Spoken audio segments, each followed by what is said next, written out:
Hello students, welcome to KV NCERT solution.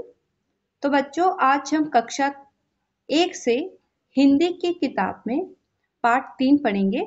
पाठ का नाम है रीना का दिन। तो एक कहानी है जिसमें एक लड़की है रीना। तो वो अपना दिन कैसे बिताती है, क्या क्या काम करती है, तो वो हम जानेंगे। तो वीडियो स्टार्ट करने से पहले अगर चैनल पे नए हैं, अभी तक चैनल को सब्सक्राइब नहीं किया है, तो प्लीज़ पहले चैनल को सब्सक्राइब कर दीजिए और बेल आइकन को प्रेस करना बिल्कुल ना भूलें, ताकि आने वाली सभी नए वीडियोस की नोटिफिकेशन सबसे पहले आप लोगों तक पहुंच सके। तो चलिए चैप्टर को स्टार्ट करते हैं।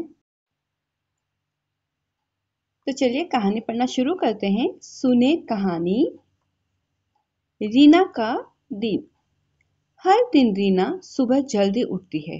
रीना हर रोज सुबह जल्दी उठ जाती है।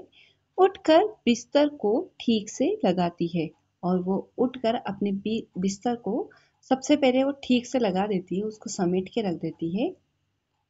नीम के दातुन से अपने दांत साफ करती है और रीना जो है अपने दांतों को नीम के दातुन से साफ करती है। नीम का दातुन क्या होता है बच्चों? नीम की पतली हरी टहनियाँ होती है, जिसे एक साइड से चबा चबा कर उसे इतना सॉफ्ट कर दिया जाता है जैसे कि वो एक ब्रश हो, और फिर उससे अपने दांतों को साफ किया जाता है। उसके बाद साबुन से नहाकर रीना स्वच्छ कपड़े पहनती है और उसके बाद में रीना अच्छे से नहाती है साबुन लगाकर, और स्वच्छ यानी होता है साफ कपड़े। साफ कपड़े पहनती है। वह अपने बाल में तेल लगाकर कंघी करती है और उसके बाद में वह अपने बालों में तेल लगाकर कंघी करती है। रीना माँ के बनाए पराठे और सब्जी का आनंद के साथ खाती है।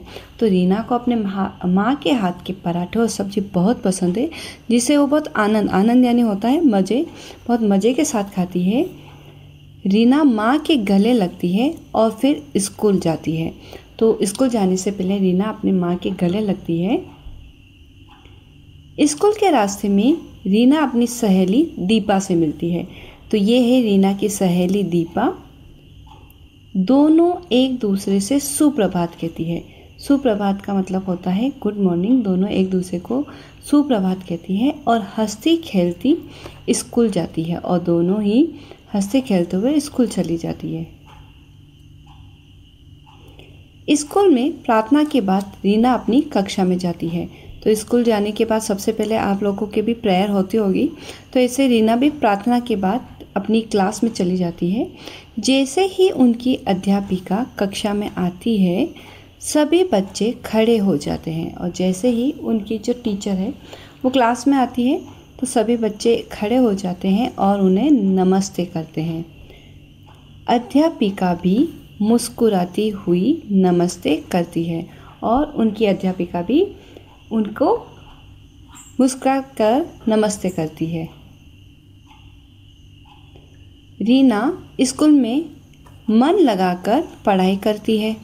वह अपनी सहेलियों के साथ खेलती है और थोड़ी शरारत भी करती है। तो देखिए, रीना जो है अपनी सहेलियों के साथ खेलती भी है, शरारत भी करती है और साथ ही साथ मन लगाकर पढ़ाई भी करती है। घर आकर वह मुंह हाथ धोती है, फिर वह स्कूल की सभी बातें अपने परिवार को बताती है। तो घर आते ही सबसे पहले वह हाथ मुंह धोती है और फिर स्कूल की जितनी भी बातें हुई अपने परिवार के साथ शेयर करती है। रीना अपने प्यारे से छोटे भाई के साथ भी खेलती है। तो रीना का एक छोटा सा प्यारा भाई भी है, वो उसके साथ खेलती है। रीना को रात को जल्दी ही नींद आ जाती है। दादी प्यार से रीना को शुभ रात्रि कहकर सुला देती है और उसकी दादी उसको प्यार से रात में शुभ रात्रि कहती है और रीना को सुला देती है। तो अब आगे बढ़ते हैं बातचीत के लिए। यहाँ पे कुछ प्रश्न हमसे पूछे हैं। प्रश्न नंबर 1, रीना सुबह अपनी सहेली से मिलने पर क्या कहती है? तो रीना सुबह अपनी सहेली से मिलने पर सुप्रभात कहती है।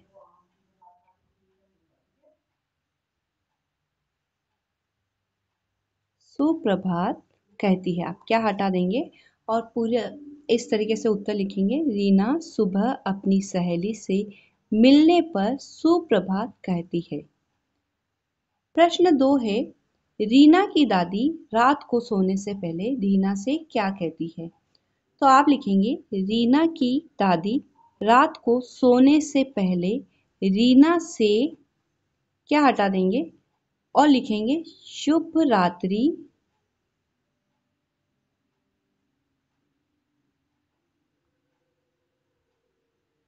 कहती। रीना की दादी रात को सोने से पहले रीना से शुभ रात्रि कहती है। आगे है प्रश्न 3, आप क्या कहकर बड़ों का अभिवादन कहते हैं? तो यहाँ आप लिखेंगे हम प्रणाम कहकर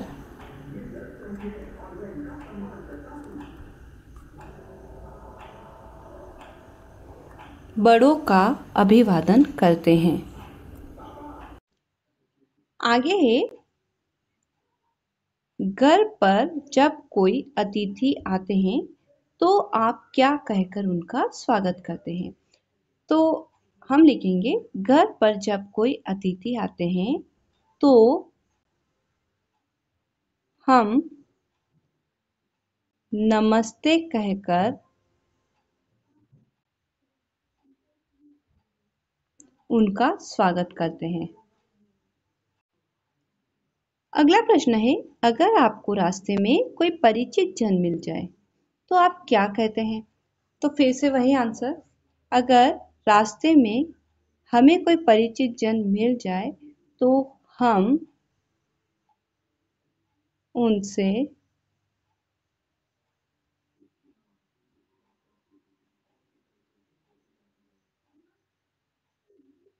प्रणाम करते हैं।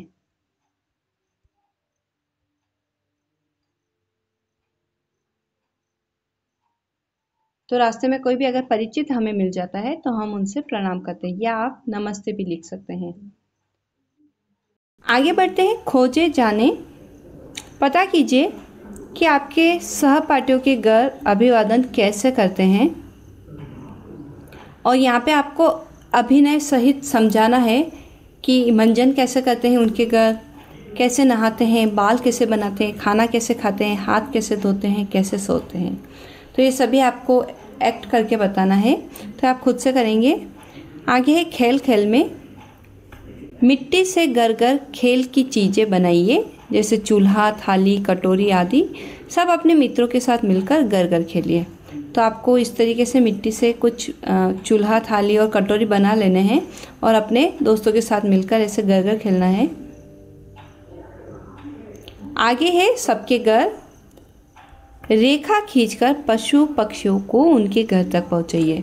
तो यहाँ पर हमें कुछ चित्र दे रखे हैं, जैसे उल्लू है, चिड़िया है, खरगोश है, गाय है, गिलहरी और मछली, उन सबका घर बताना है हमें। तो यहाँ पर सबसे पहले है उल्लू। तो उल्लू पेड़ पर रहता है, तो इसको हम यहाँ शो करेंगे। चिड़िया, चिड़िया घोंसले में रहती है। आगे है खरगोश, तो खरगोश बिल में रहता है। गाय छप्पर में रहती है।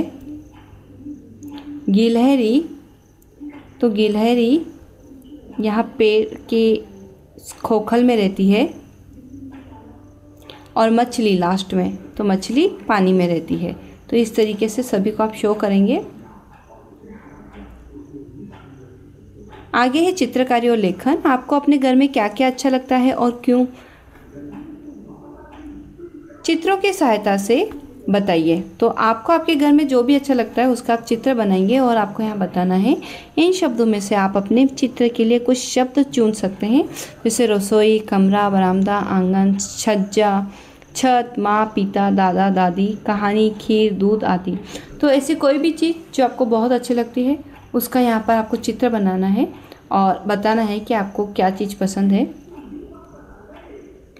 आगे है सोचिए और बताइए, आप घर में कौन कौन से काम करते हैं, सही का क्रम चिन्ह लगाइए। ठीक है, तो पहले यहाँ पे पढ़ते हैं, हाथ है मेरे छोटे छोटे, काम करूँ मैं बड़े बड़े, साभार एकलव्य। तो इनमें से कौन से काम आप करना घर पे करते हैं, इनके ऊपर आपको राइट टिक करना है। तो खाना खाते हैं, सफाई तो मुझे नहीं लगता कि सफाई आप लोग करते होंगे, ब्रश और कंघी करना बालों में, तो ये काम आप करते होंगे, इन पर राइट का टिक लगाया। सो बच्चों, ये था आपका चैप्टर। होपफुली आपको अच्छे से समझ में आया होगा। अगर आपको वीडियो अच्छी लगी है तो प्लीज़ बिना लाइक किए नहीं जाए। Thank you so much.